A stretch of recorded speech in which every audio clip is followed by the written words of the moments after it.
नमस्कार दोस्तों, स्वागत है आप सभी का हमारे YouTube चैनल में। स्वागत है आप सभी का आज की क्लास में। आइए शुरू करते हैं आज की क्लास। क्वेश्चन नंबर 1, भारतीय संविधान के किस भाग को उसकी आत्मा की आख्या प्रदान की गई है? ऑप्शन नंबर ए प्रस्तावना, ऑप्शन नंबर बी मौलिक अधिकार, ऑप्शन नंबर सी राज्य के नीति निर्देशक तत्व, ऑप्शन नंबर डी संविधान के सभी अनुच्छेद। तो दोस्तों, भारतीय संविधान की प्रस्तावना को उसकी आत्मा की आख्या प्रदान की गई है, अतः ऑप्शन नंबर ए इसका सही आंसर होगा। अगला प्रश्न है, संविधान निर्माताओं ने किस पर विशेष ध्यान दिया था? ऑप्शन नंबर ए प्रस्तावना पर, ऑप्शन नंबर बी मूल कर्तव्य पर, ऑप्शन नंबर सी मौलिक अधिकार पर, ऑप्शन नंबर डी नीति निर्देशक तत्व पर। तो दोस्तों, संविधान निर्माताओं ने सबसे अधिक ध्यान संविधान की प्रस्तावना पर दिया था, तो ऑप्शन नंबर ए इसका सही आंसर होगा।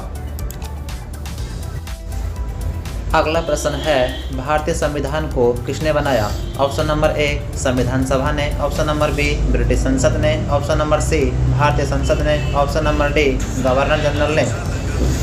तो दोस्तों, भारतीय संविधान को संविधान सभा ने ही बनाया था, तो इसका आंसर ऑप्शन नंबर ए सही होगा।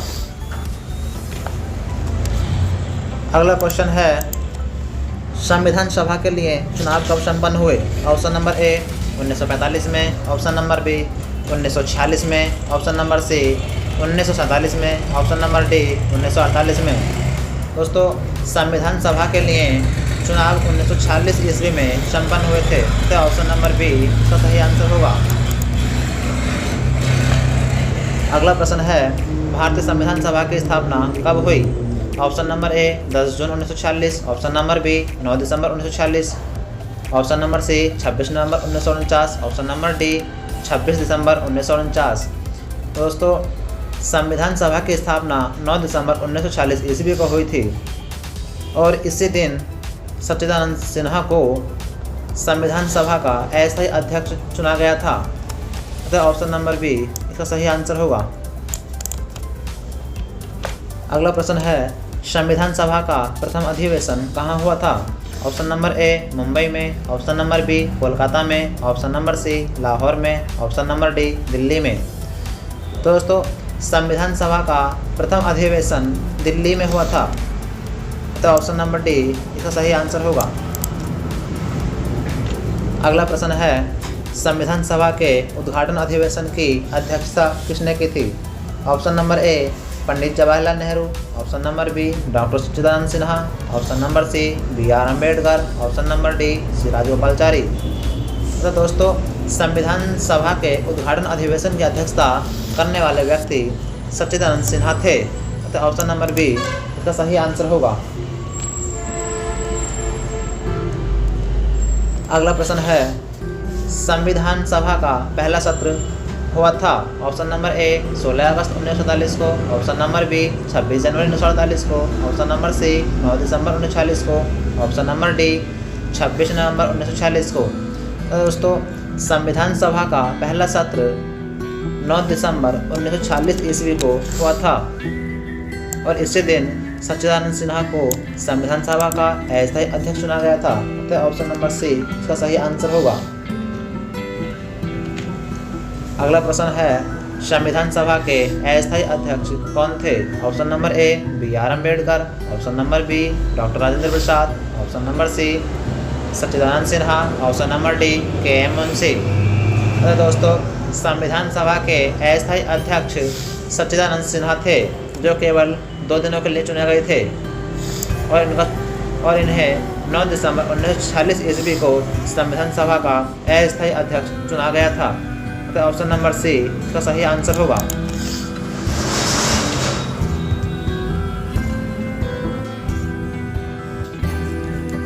अगला प्रश्न है, संविधान सभा के स्थायी अध्यक्ष कौन थे?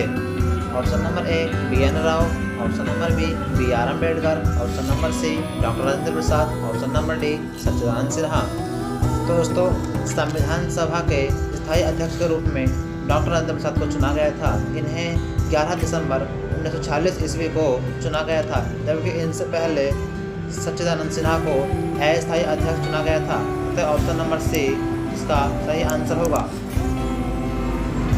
अगला प्रश्न है 11 दिसंबर 1946 ईस्वी को किसे संविधान सभा का स्थायी अध्यक्ष चुना गया था?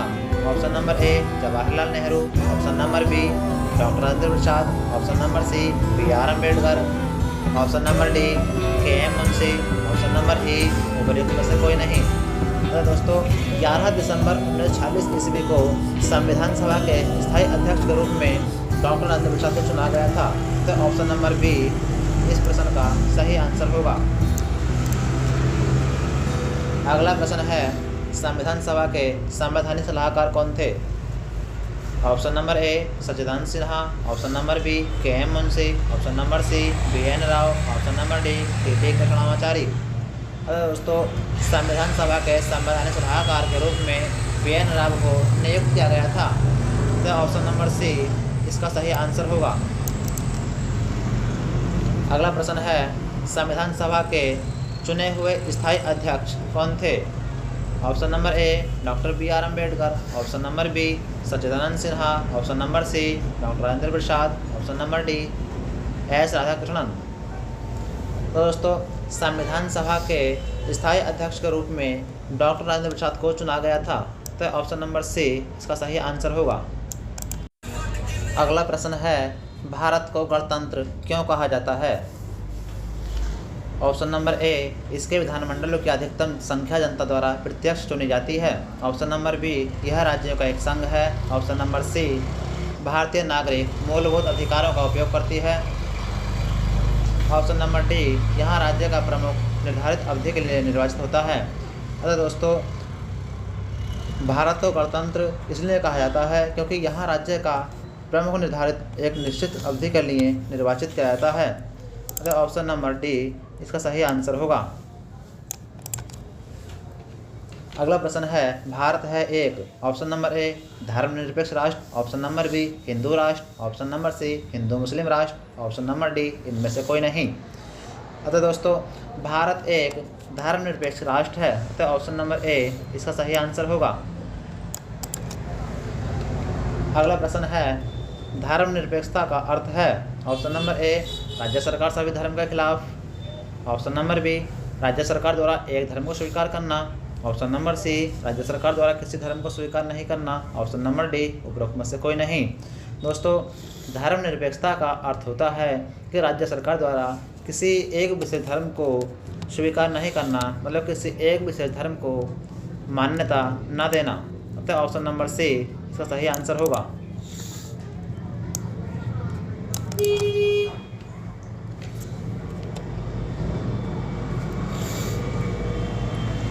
अगला प्रश्न है भारत एक धर्मनिरपेक्ष राज्य है, इसका मतलब है कि भारतीय राज्य ऑप्शन नंबर ए धर्म विरोधी नागरिकों का समर्थन करता है, ऑप्शन नंबर बी बहुसंख्यक समुदाय के धर्म का समर्थन करता है, ऑप्शन नंबर सी अल्पसंख्यक समुदाय के धर्म का समर्थन करता है, ऑप्शन नंबर डी किसी निश्चित धर्म का समर्थन नहीं करता।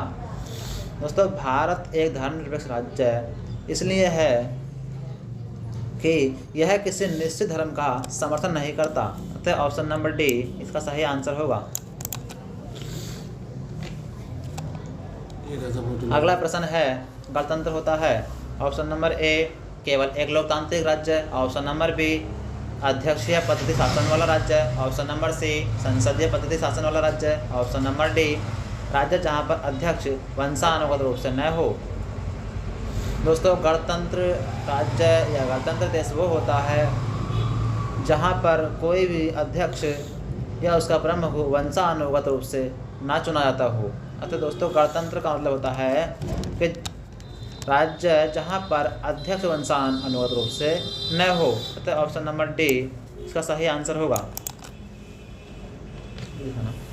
और अगला क्वेश्चन है निम्नलिखित में से वे दो शब्द कौन से हैं जिनका समावेशन 42वें संविधान संशोधन द्वारा संवैधानिक उद्देशिका में किया गया था? ऑप्शन नंबर ए धर्मनिरपेक्ष लोकतांत्रिक, ऑप्शन नंबर बी प्रभुत्व संपन्न और लोकतांत्रिक, ऑप्शन नंबर सी समाजवादी और धर्मनिरपेक्ष, ऑप्शन नंबर डी धर्मनिरपेक्ष और गणतंत्र।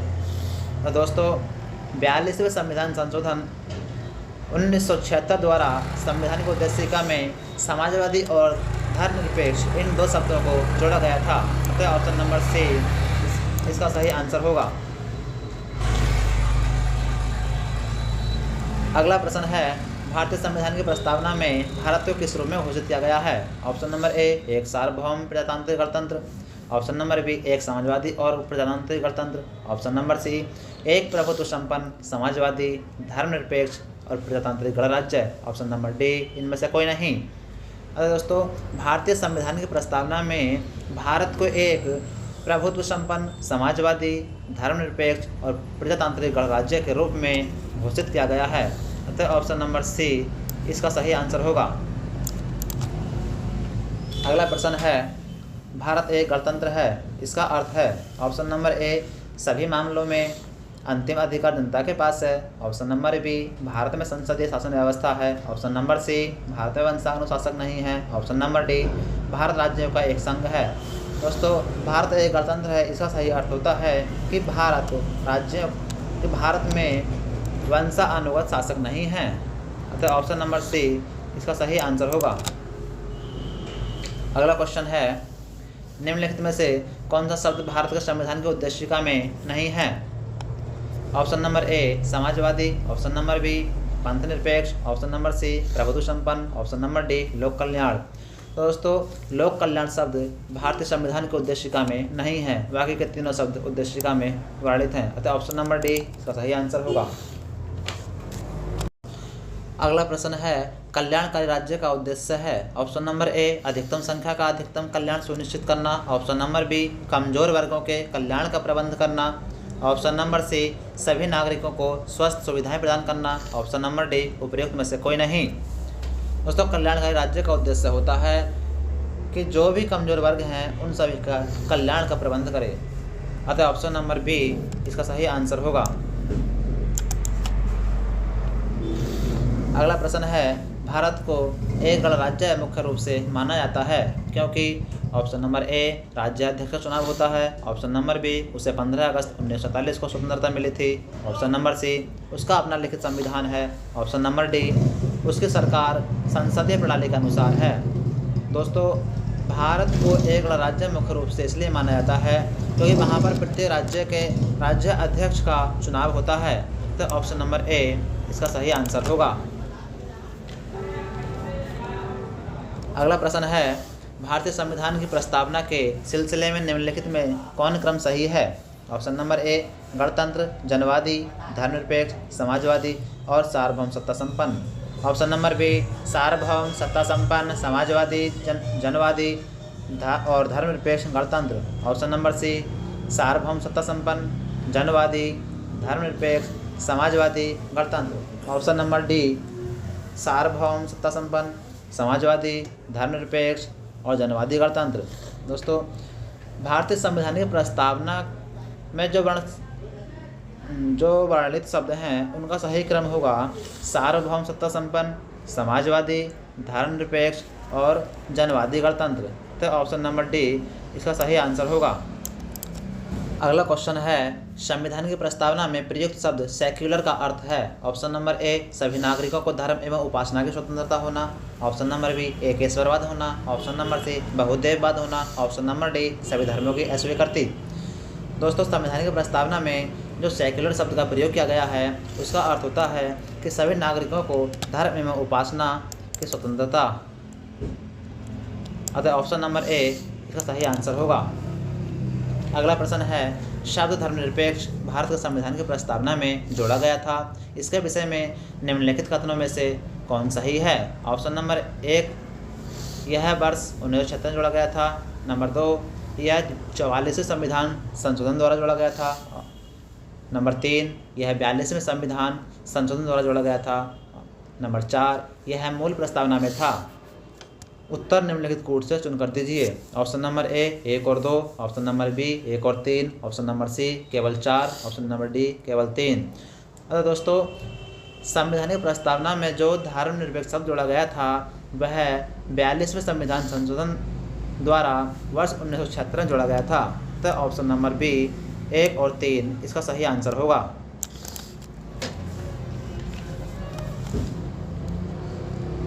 अगला प्रश्न है, भारतीय संविधान की प्रस्तावना में लिखित हम भारत के लोग से क्या अर्थ निकलता है? ऑप्शन नंबर ए भारतीय गणराज्य की प्रभुसत्ता जनता में निहित है, ऑप्शन नंबर बी संविधान का निर्माण भारतीय जनता द्वारा हुआ है। ऑप्शन नंबर सी, संविधान निर्माता भारत की जनता का प्रतिनिधित्व करते हैं। ऑप्शन नंबर डी, भारत का संविधान भारत की जनता की सहमति पर आधारित है। दोस्तों, भारतीय संविधान की प्रस्तावना में हम भारत के लोग जो शब्द लिखित हैं उनका अर्थ सही होता है कि संविधान का निर्माण भारत की जनता द्वारा हुआ है। तो ऑप्शन नंबर बी इसका सही आंसर होगा। अगला प्रश्न है, समाजवाद का अर्थ है। ऑप्शन ए, सामाजिक नियंत्रण। ऑप्शन बी, राष्ट्रीयकरण। ऑप्शन सी, सामाजिक न्याय। ऑप्शन डी, सामाजिक स्पर्धा। अतः दोस्तों, समाजवाद का सही अर्थ होता है सामाजिक न्याय। अतः ऑप्शन नंबर सी इसका सही आंसर होगा।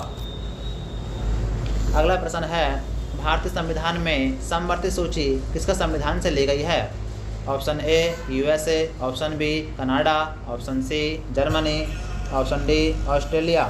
दोस्तों, भारतीय संविधान में जो समवर्ती सूची है वह ऑस्ट्रेलिया के संविधान से ली गई है। तो ऑप्शन नंबर डी इसका सही आंसर होगा।